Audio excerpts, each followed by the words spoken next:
Just বলতেছি ভাই হিসেবে as much as you can you have to try your best, আপনাকে চেষ্টা করতেই হবে, বাকিটা আল্লাহর উপরে ভরসা। অতএব বিয়ের সময় যখন আপনার বোনের হয়ে যাবে ট্রাই করবেন ভাই হিসেবে সবচেয়ে উত্তম চরিত্রবান যুবককে আপনার বোনের জন্য জামাই হিসেবে খুঁজে বের করা। রাজি আছেন তো ইনশাআল্লাহ?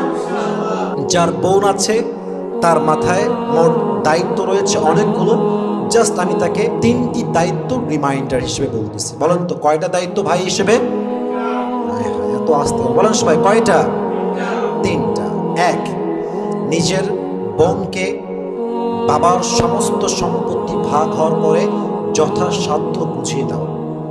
কথা কি বোঝা যায়? বুঝায় দেন, যা তার প্রাপ্য তাকে দিয়ে দেন। যতটুকু জমি সে পায়, টাকা পায়, ব্যাংক ব্যালেন্স পায়, স্বর্ণ পায়, বুঝায় দেন। একটু গড়বড় করবেন না। নাম্বার 1, বোনের সম্পত্তি বোনকে পরিপূর্ণ বুঝায় দেন। 2,